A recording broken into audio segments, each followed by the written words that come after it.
Hello, this is a video tutorial for image processing made by Robotics IIT Kharagpur. In this tutorial, we will cover the conversion of colored images to their grayscale and binary equivalents, and also to generating the histogram of images. Now, as has been discussed in the introduction, the grayscale equivalent of an image is basically the black and white version of that, or the monochromatic version of that, where the values of each pixel is between 0 and 255, where 0 represents complete black and 255 represents completely white, and various shades of gray in between. The higher the value, the more is the intensity. So basically grayscale is one of the common single channel formats for images used, and for the purpose of conversion, what we do basically is, let's have a look at this picture to get a clear idea.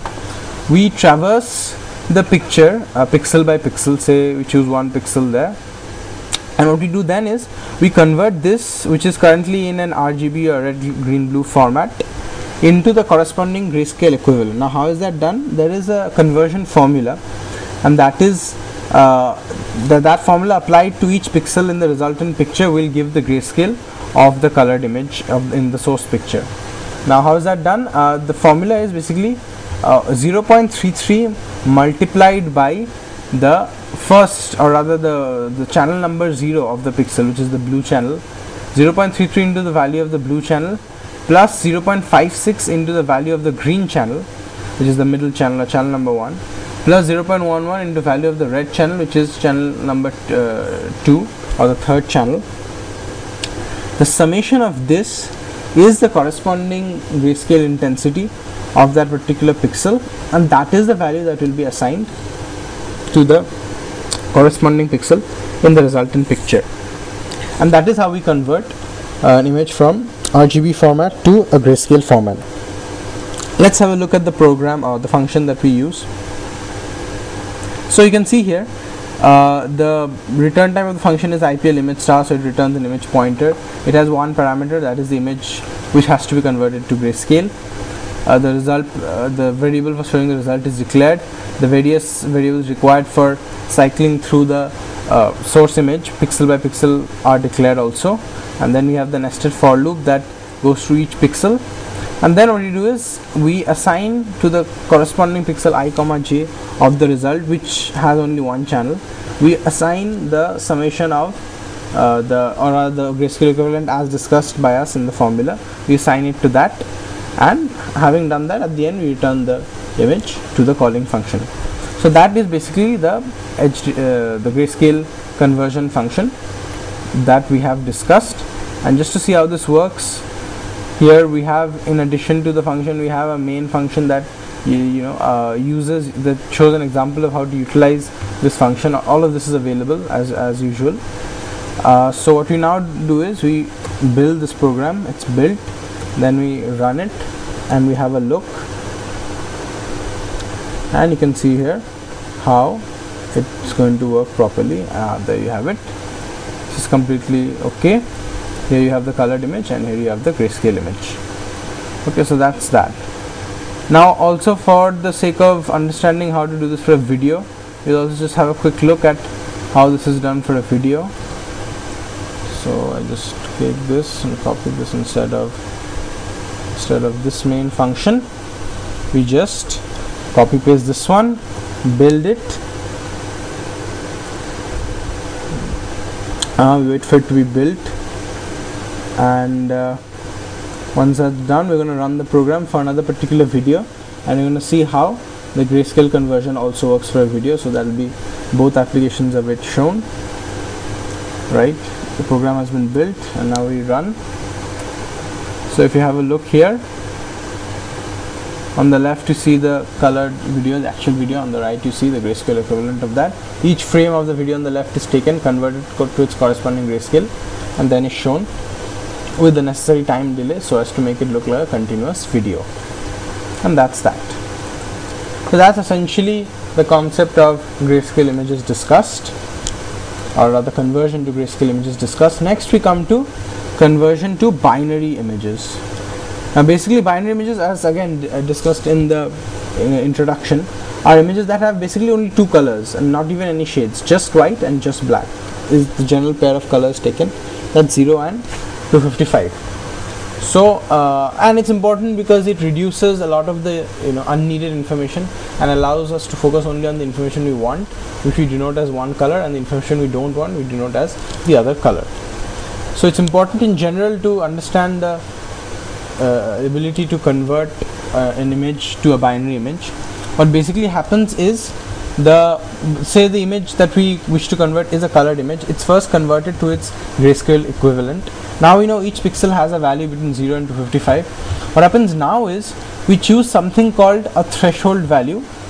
We choose something called a threshold value that we define, and if the intensity of the pixel in the grayscale image is greater than that threshold, that means sufficiently high, then in the resulting image we denote that as white, and if it's less than that threshold, then in the resulting image we denote that as black.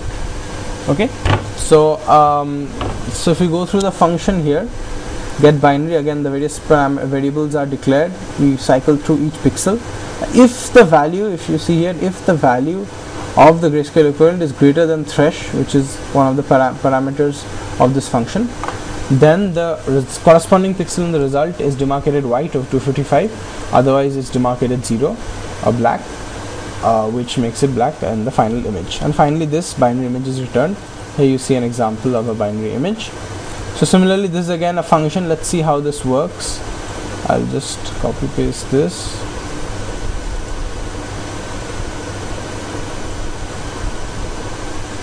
And there, and also the main function that utilizes that for a particular image. There we have it. And in this case we have kept the threshold in a macro, as we had discussed before the importance of macros, and for this particular image we found that 95 happens to be a good threshold. Threshold is something that can be usually found through trial and error, and then finally you decide upon as being a good threshold. So if you have a look, there you have it. On the left you see the colored image RGB, and on the right you see the black and binary image rather, where it's a pretty decent match, and you can make out that one image came from the other. That's basically that. So this is for an image. Now if you want to check it out for a video, again we just, all of this of course will be available for your reference. We just take the image and replace it with the text for a video.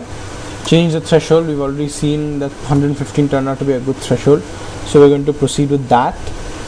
Having built the program, we now run it, and if you have a look, you see that the right side has the binary version of the video on the left side for the most part. Of course there are a few things omitted and there are a few inefficiencies, but that of course is because of trial and error. So that's basically that, and the conversion to binary images has been discussed. Now, so that basically deals with conversion to binary images. Now we move on to the concept of histograms. Now in general, a histogram is a pictorial representation of data basically. So something's plotted along the x-axis versus something along the y-axis. In the sphere of images, generally we use the term histogram to refer to the plot of grayscale pixel intensities versus the frequency of that intensity occurring in the picture. What that means basically is, so for a normal image it has say thousands of pixels, and its grayscale equivalent is such that each of these pixels contains a certain value between 0 and 255, and since these are discrete integral values or integer values, there are bound to be a lot of overlaps. Many pixels are bound to have the same value of the intensity, or the same value of one particular same value of intensity. So to sort of give us a pictorial representation of how many pixels have what kind of intensity, we have this image histogram, where along the x-axis you have basically each pixel intensity value from 0 to 255, and along the y-axis you have the frequency that value occurs with in the image, or rather the number of pixels in the image that have that value of intensity. So that is the purpose of a histogram. Now moving on to the function about how to display a histogram. Basically the idea is the height, there'll be a tall black rectangles based on the number or rather frequency of occurrence of that pixel intensity, and accordingly an histogram will be drawn, will be created and then drawn. So there is quite a few instances of usage of predefined OpenCV functions here. So that's just for your information. So the general declaration is variables. CV histogram again is a type of structure that is involved with creating histograms for images. Then again, the details of this function or the various functions can be found in the documentation. What basically matters is we need to specify the size of the histogram, as in how many readings there will be along the x-axis and on how many planes we are making this histogram, because basically OpenCV allows for various multiple planes of histograms to be used in the same one. For example, if instead of making a grayscale histogram, we were to make a histogram of the values of the red, green and blue channels, as in again in RGB images each pixel has 3 values, one for red, blue and the green channel, and those also are between 0 and 255, and you wanted to see how many what the various frequencies are of a particular value of red or a particular value of blue or a particular value of green, then in the same histogram we could have multiple planes showing all 3 of these. But for this particular case we just need one plane and just one set of values, and the various declarations and initializations of the variables are in tune with that. Having created the necessary image intermediates, the grayscale intermediate which is needed for this, and the function called here is CV create hist, which creates a histogram with the necessary parameters. Again, the description of this can also be seen in the written tutorial we have provided, where it explains how this particular function is called. CV create hist, CV calc hist and CV get min max hist value are all relevant functions related to the creation of the histogram for that particular image. Now, once histogram is created, we have the values of the various frequencies and various pixel intensities. Now we, using a CV rectangle, we intend to actually draw this histogram in the resultant image and accordingly represent the values of the histogram. Now, since the frequency, the highest frequency rather, could be anywhere in the thousands, it's not a wise idea to have the vertical height of the picture as an absolute figure. So what you do is we scale it down. We restrict the vertical height to say something like 200 pixels or 400 pixels, and knowing the maximum value of the frequency of a particular intensity, we scale that according to the maximum being say something like 200 or 400, and all the values are scaled accordingly, which makes it easier to draw the histogram.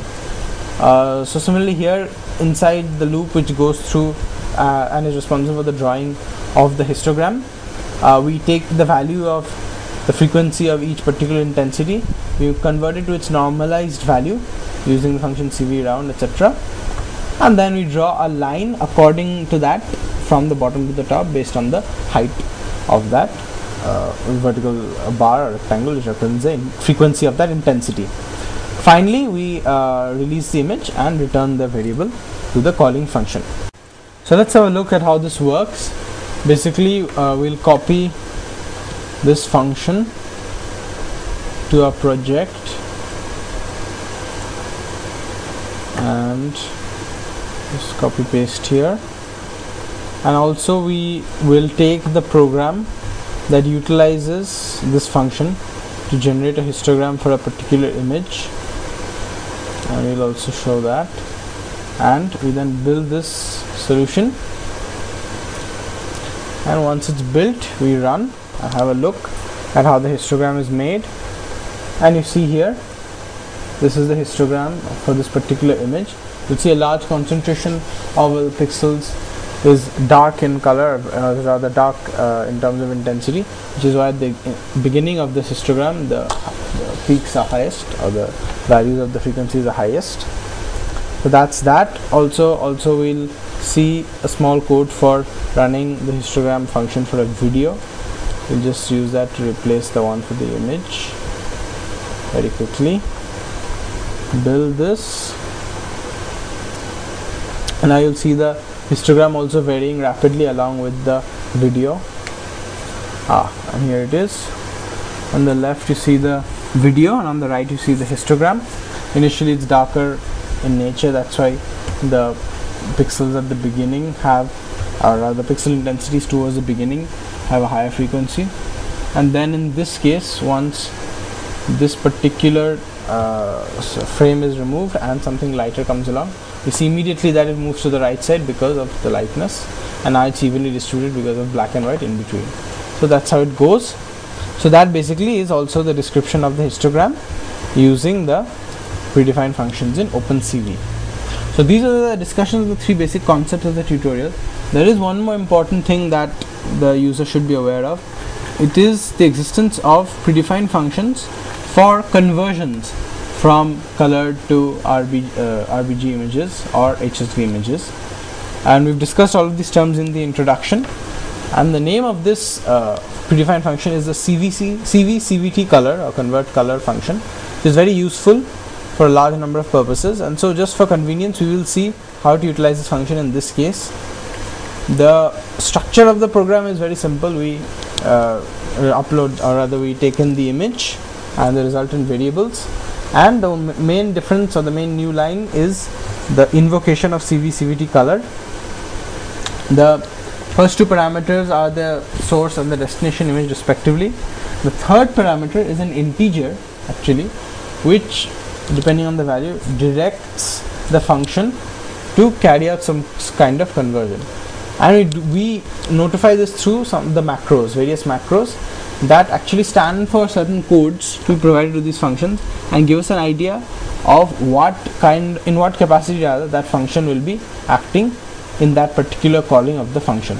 So some of the important macros we'll be using are CVBGR to gray, which is needed when you want to convert a BGR image to a grayscale one, CVBGR to HSV, which is needed when you want to convert, as the name suggests, a blue green red image to an HSV one, and vice versa, CVHSV to BGR. So these are the three of the important macros, and you see here in the function where we call it the macro CVBGR to gray is given. Actually in this particular function we'll just be testing out the conversion to grayscale using the predefined function. Let's just copy this and have a look at how it works. You'll find it's going to work fine, and if you run the function, run the program rather, there you see the perfect grayscale equivalent is generated. So basically that was after discussing the concepts of grayscale conversion, binary conversion, and histogram. We discussed one of the predefined functions for not just grayscale conversion but any sort of color conversion, which will be useful, we're sure, in the future.